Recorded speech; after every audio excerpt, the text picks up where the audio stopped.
Solid but dependable. Good with computers, so often gets lumbered with that sort of stuff. A solid man in a suit that's a bit too small for him. The buttons on his shirt gape slightly. Balding, a little out of breath. Halfway to high blood pressure. He looks 40, but he's probably at least 5 years younger. Name: DC Anthony Asante. Age: 32. Married? No. Personality: a fast-track graduate entrant to the police, he's new to the team, having recently transferred from the Met. His parents are very wealthy, and his father is a former Ghanaian diplomat. Fawley describes him as diligent, intelligent, technically excellent. He does what he's asked, and he takes the initiative when he should. And yet there's something about him I just can't get a handle on.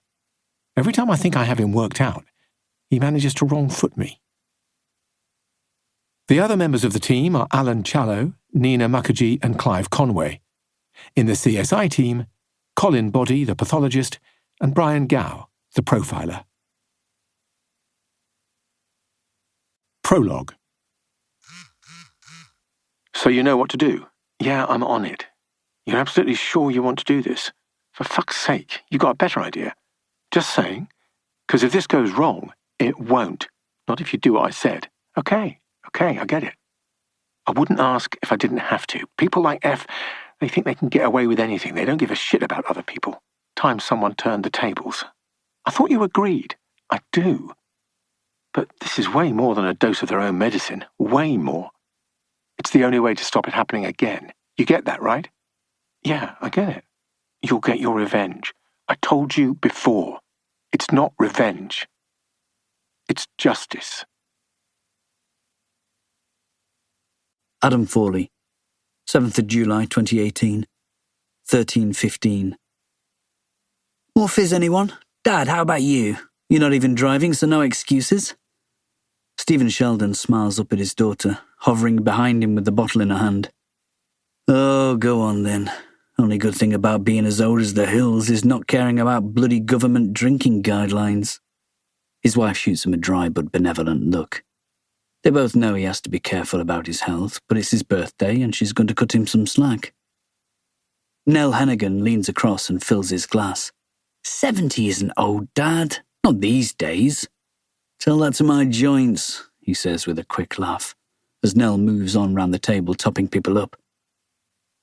I reach for Alex's hand under the table, and I can feel the thin fabric of her dress slipping against her damp thigh. God only knows what it must be like to be 35 weeks pregnant in these temperatures. There are dots of perspiration along her upper lip, and a thin little frown line between her brows the others probably can't see. I was right. This has been too much for her. I did say we didn't have to do it, that no one would expect her to, especially in this weather, and Nell had offered to step in, but Alex insisted. She said that it was our turn, that it wasn't fair on her sister to ask her to do it 2 years running. But that wasn't the real reason. She knows it. I know it. As her pregnancy advances, Alex's world contracts. She's barely leaving the house now.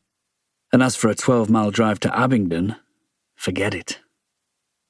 I told Nell it's because she's anxious about the baby. And she'd nodded and said she'd felt like that herself at this stage, and it was only natural for Alex to be apprehensive, and she's right. Or at least she would be, if that's all it was.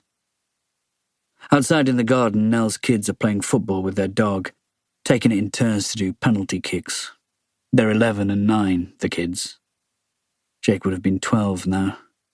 No longer a little boy, but not quite yet anything else. Sometimes, before Alex got pregnant again, I'd catch myself fantasizing about how they'd have been together, him and his cousins. Jake was never much interested in sport, but would he be out there anyway, if he was here now? Part of me hopes he'd have done it to be kind, or to please his mother, or because he liked dogs. But there's another part that would want him as surly and uncooperative as any other 12-year-old. I've learned the hard way that it's only too easy to start beatifying a child who's no longer there. Audrey Sheldon catches my eye now and we exchange a look. Kind on her part, slightly self-conscious on mine. Alex's parents understand better than anyone what we went through when we lost Jake.